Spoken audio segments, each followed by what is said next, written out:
கதை ஆரம்பமாகுது கர்டிஷ் கிராமத்துல டர்க்கி மற்றும் ஈராக் எல்லையில் சதாம் ஹுசேன் ஆட்சியின் போது. அந்த காலகட்டத்துல அவர் கர்டிஷ் மக்கள் மீது பயங்கரமான கெமிக்கல் அட்டாக் நடத்தினார். ஆயிரக்கணக்கான உயிர்களை பாலி போட்டு பல லட்சம் பேரை KAYAPADUTH விட்டார். சில்ட்ரன்களை பெற்றோர் இல்லாம விட்டு அவ்வளவு KODUMAI செய்திருச்சு. அந்த அட்டாக் பின்னாடி உயிர் பிழைத்தவங்க US இன்வேஷன் ஆஃப் ஈராக் நம்பி இருந்தாங்க. ஹுசேன் ஒடுக்கப்பட்டு அவரோட கொடுமையான ஆட்சி முடியும்னு எதிர்பார்த்தாங்க.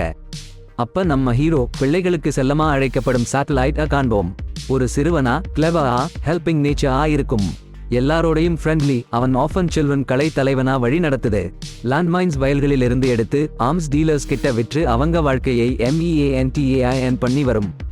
ஒரு நாள் சேட்டலைட் தன் ஃப்ரெண்ட் பாசோ உடன் ஒரு சம்சாரத்துல சிக்னல்ஸ் பார்க்கிறான். அப்போது அக்ரான் என்ற ஒரு பெண் கிளம்புது. ஓஹோ, இந்த சேட்டலைட் சொன்னதை கேளுங்க.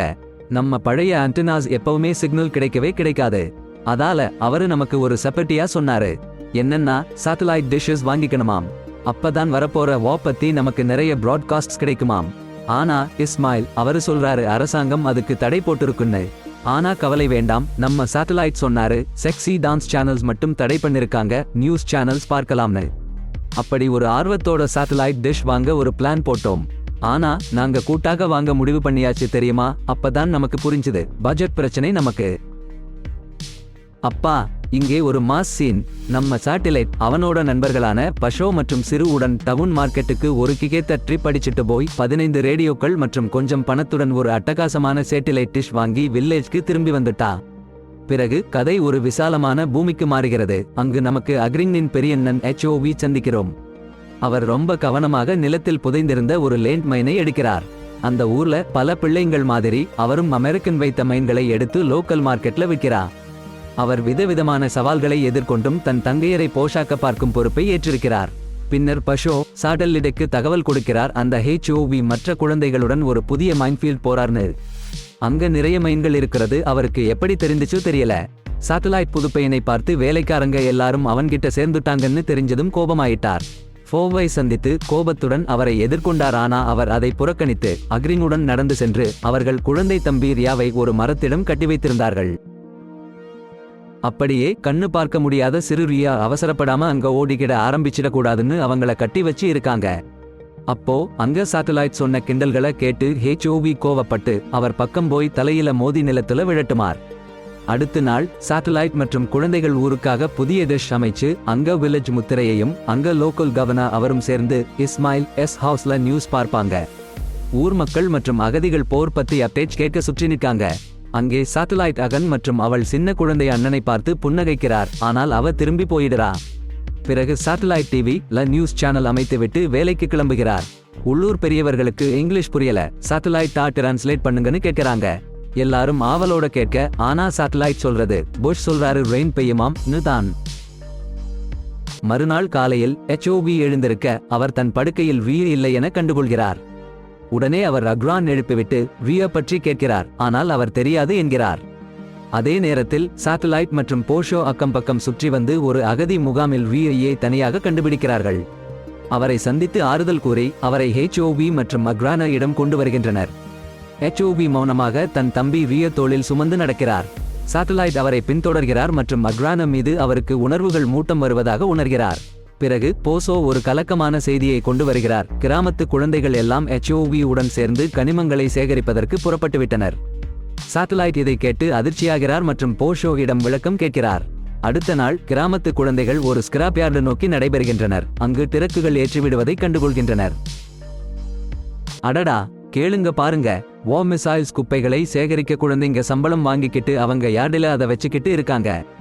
HOV தன் சிப்லிங்ஸ் உடன் அங்க வந்து கொஞ்சம் சின்ன சவுண்ட் கூட இல்லாம சைலண்ட்ல இருக்காரு.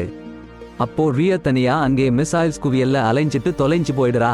நம்ம கிட்ட கிராயிங் சவுண்ட் கேட்குது. ஆனால் யாராலும் அவங்கள கண்டுபிடிக்க அட்டெம்ப்ட் பண்ணல. நேரம் பார மாதிரி HOV செம்ம உஷாரு. அவுட்டாவி POS ஷோ கிட்ட ஒர்க்கர்ஸ் ட்ரக்ல ஆபத்துல இருக்காங்கன்னு சொல்லுது. பின்னுட்டு அவரும் சிப்லிங்ஸ் உடன் வெளியேறிட்டாரு. POS ஷோ சட்டென சேட்டலைட் தகவல் சொல்லி அவங்க ட்ரக் அருகே இருக்க குழந்தைங்கள சொல்லி விட்டாங்க. சரி டைம்ல ட்ரக்கு பாருங்களா பஸ்ட் ஆயிடுச்சு. சேட்டலைட் வேகமா HOV மற்றும் சிப்லிங்ஸ் பின்னாடி ஓடுறார். அவரு HOV சிறப்பான அபிலிட்டி பற்றி கேட்டுக்கிட்டு கிராமம் பற்றி ப்ரெடிக்ஷன் கொடுக்க சொல்லுது. ஆனா வழக்கம் போல சிப்லிங்ஸ் எந்த வேர்ட் கொடுக்காம நடந்து போட்டாங்க. கொஞ்சம் நேரத்துல வில்லேஜர்ஸ் கேஸ் மாஸ்க் கொடுக்கப்பட்டு அபாயம் பற்றி கவலைகளும் வந்துட்டுச்சு. ஒரு கெமிக்கல் அட்டாக் நடக்கும் போது சாட்டலைட் அண்ணன் சீன் பிடிச்சுக்கிட்டார். என்ன எப்போ எப்படி கேஸ் மாஸ்க் அணியணும்னு எல்லாருக்கும் விளக்கம் சொல்லி கொடுத்தார். அப்போ அவருக்கு அக்ரான் மாட்டிக்கிச்சு. அவங்க சின்ன பாப்பா கூட இருந்துச்சு. சாட்டலைட்க்கு ஒரு சின்ன தம்பிக்கும் ஒரு கேஸ் மாஸ்க் கண்டிப்பா கிடைக்கும்னு உறுதி கொடுத்து ஷிரு மூலமா அக்ரானுக்கு அதை கொடுத்தார். அப்புறம் பேபி ரிய இரவு முழுக்க கேஸ் மாஸ்க் உடன் விளையாடிட்டு இருந்தான். அக்ரான் ஒரு நிமிஷம் குளிர்ந்த பார்வையோட பார்த்துட்டு பாப்பாவை ஆறுதல் படுத்தாம திரும்பி தூங்குனாங்க. அடுத்த காலையில் சாட்டலைட் எல்லா குழந்தைங்களையும் கூட்டி பல வேலைகள் கொடுத்தார். சிலர் மைன்ஸ் சேகரிக்க அனுப்பப்பட்டாங்க. மற்றவர்கள் சேகரிச்ச மைன்ஸ் விற்க அனுப்பப்பட்டாங்க. சாட்டலைட் சார் முன்னணி வகிச்சு ஒரு மனுஷன் பேர் உடன் டீல் பேசினார். ஓவரா பேசிட்டு ஒரு நல்ல அக்ரிமெண்ட்க்கு வந்துட்டாங்க. பிறகு சாட்டலைட் குழந்தைங்க எல்லாரும் பாசோ உடன் சேர்ந்து அந்த மைன்ஸ் விற்க அனுப்புவோம்னு உறுதி கொடுத்தார். ஆனா அடுத்து ஒரு புது பிரச்சனை குரூப் வந்து தடுத்துடுச்சு. அப்பப்பா வில்லேஜ் நடவடிக்கை எப்பல்லாமோ சாட்டலைட் உடனடியாக ஒர்க்கர்ஸ் வர கேட்டு சாட்டலைட் அங்கிருந்து குழந்தைகளை ஒன்று சேர்த்து மினகளை கிளியர் செய்ய அனுப்பிட்டார். அப்போ அக்ரான் பக்கம் போகும்போது அவளை பின்தொடர்ந்து பைசிக்கல்ல போய் சேர்ந்தார். அக்ரான் வாட்டர் எடுக்கும் போது ஹெல்ப் பண்ண நினைச்சேன். அவள் முதல்ல வேணாம்னு சொன்னாலும் அவளுக்காக ஆர்டரி கேம்ப் வரை கொண்டு போனேன். பேச முயற்சிச்சாலும் அக்ரான் தூரமா இருந்தா. கடைசியில லேக் கிட்ட போனப்போ அவள் ஃபிஷ் பிடிக்க சொல்ல அவளுக்காக நீந்தி ஃபிஷ் தேட குதிச்சேன். அவளோ ஓடி மறைஞ்சா. இரவு வேளையில் அக்ரான் ரியாவை ஹாஃப் அருகில் வைத்து தூங்க அமர்ந்தா. ஹாஃப் அக்ரான் கம்பேஷன் காட்டுன்னு அறிவுறுத்தினார். அக்ரான் பிளன்களை கேட்டப்போ ஹாஃப் கிளியர் பண்ணினார். கம்பேஷன் காட்டும் வரைக்கும் தான் கேம்ப் விட்டு போவோம்னு. அக்ரான் ஆனா ரியா அவங்க ரெஸ்பான்சிபிலிட்டி இல்லைன்னு கூறினாள். அட கோபத்தில் கத்திக் கொண்டிருக்கும் போது HOV அந்த அழகான பேபியை நடுவுல வைத்தார். நள்ளிரவு நேரம் தான் அது. அக்ரான் ஒரு கனவா பார்த்து கசேரின் ட்ரம்யும் லம்பியும் எடுத்துக்கொண்டு லேக் போயிட்டாங்க. அங்கே சென்றபின் தண்ணீர்ல மெல்ல நடந்துகிட்டு தானும் கசேரின் ஊத்திக்கிட்டா.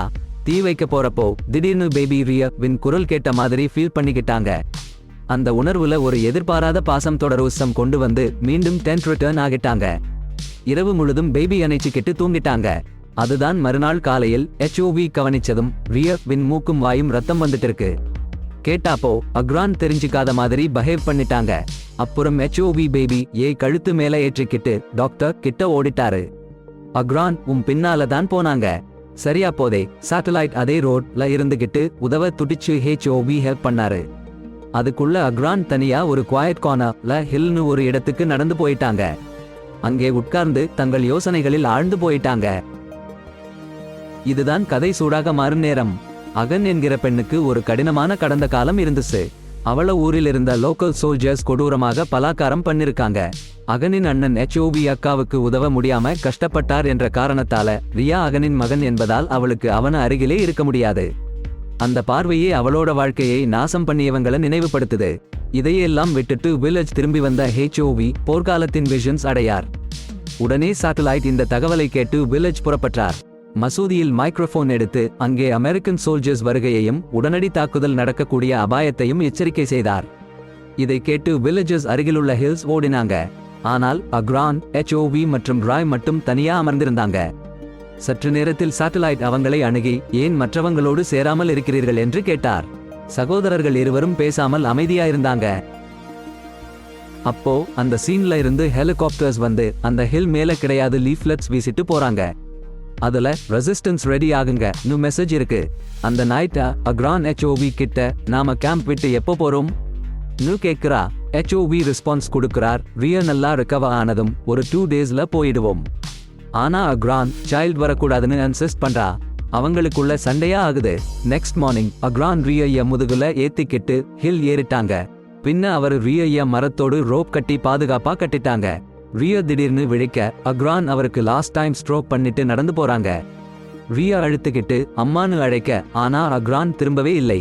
அந்த புவர் ஃபெலோ பயத்துல அழுகையோட சத்தம் பெருக்கெடுக்குது. நம்ம சாட்டலைட் குட்டி பசங்களை கிராமத்துல வீரம் கற்பிக்கிற ஆஸ் இஃப் அவன் ஒரு சீனா தலைவன் மாதிரி. அப்புறம் வரும் டீச்சர் மாதிரிக்கு படிப்பை நிறுத்துங்க என்று சொல்ல நம்ம சாட்டலைட் போலீஸ் வீரர் மாதிரி இந்த வார் நேரத்துல ஆயுதம் பற்றி தெரிஞ்சுக்க படிப்பை விட இம்பார்ட்டன்ட் என்று சொல்றார். உடனே வில்லேஜ் குட்டி ஒரு செய்தியை கொண்டு வந்துச்சு. ரியா பெயர்ல ஒரு குழந்தை மெயின் பூத்திருக்கும் ஏரியால ஒன் அலோன் இருக்கானு. அங்கிருந்த எல்லா குட்டி பசங்களும் ஓடி போய் ரியா சுற்றி இருக்க மைன் பூங்காவில கண்டுபிடிக்க சாட்டலைட் தனியா அவன்ல போய் காப்பாத்துறதுக்கு முடிவு பண்ணிக்கிட்டார். எல்லோரும் அந்த குழந்தை சாந்தமா இருக்க சொல்லி சாட்டலைட் மிக எச்சரிக்கையா நெருங்க அந்த ரியோ மைனுக்கு க்ளோஸா நடக்க சாட்டலைட் கத்தி நிறுத்துன்னு சொல்லியும் அந்த குழந்தை கவனிக்காம அந்த மைனை தொட்டதும் ஒரு பெரிய எக்ஸ்ப்ளோஷன் ஆயிடுச்சு. ரியோ எந்த ஹர்ட் இல்லாம சேஃப். ஆனா என்ன சொல்றது, நாம பார்க்க அடியில் தான். ஓஹோ, என்ன ஒரு திருப்பம் பாருங்க. அங்கே சாட்டலைட் அவங்களோட காலில் பயங்கரமான காயத்துடன் இருக்க வில்லேஜ் குழந்தைகள் அவரை சுற்றி கவலையுடன் கூடி இருக்காங்க. அங்கே போஷு வந்து ஒரு அதிர்ச்சி செய்தியை சொல்றார், சதாம் ஹுசேன் பிடிக்கப்பட்டுட்டார்னு. சாட்டலைட் உடனே மாஸ்க்ல இருந்து இந்த அப்டேட் அனைவருக்கும் கேட்கும் மாதிரி மைக்ரோஃபோன் வழியா பிராட்காஸ்ட் பண்ண சொல்றார். ரெஃப்யூஜிகள் தங்கள் ஊர்களுக்கு திரும்ப தயாராக தொடங்குறாங்க. இதையெல்லாம் பார்த்துக்கிட்டே அக்ரான் தன் கூடாரத்துக்குள் போக தன்னை கைவிட்டு போன சைல்ட் அமைதியா படுத்துறாங்கன்னு கண்டுக்கிறாங்க. கோபத்துல ரியவையும் ஒரு ரோப்பையும் பிடிச்சுக்கிட்டு கோபமா அவங்களை தூக்கிட்டு போறாங்க. உடனே ஸ்கிரீன் கட் ஆகிடுது. பிறகு லேக் ஓரமா தான் அக்ரான் காட்சியில் வராங்க. ரியவையும் ராக் இருக்கும் முடிவை இணைத்திருக்கும் ரோப்பையும் கட்டிட்டு அந்த ராக் நீருக்குள் போட்டுட்டு ரியா அழுத்தப்பட்டு கீழே இழுத்து போகுது. எங்கோ ஹெச்ஓவி ஒரு கனவு காணுறாரு ரியாவின் மரணத்தையும் அக்ரான் வேதனையையும். உடனே அவர் பதற்றத்துடன் லேக் சைட் நோக்கி ஓடிச் செல்லுறார். அங்கே சாட்டலைட் வேற ஒரு உலகத்துல இருக்கார் மாதிரி மௌனமா அமர்ந்திருக்கார்.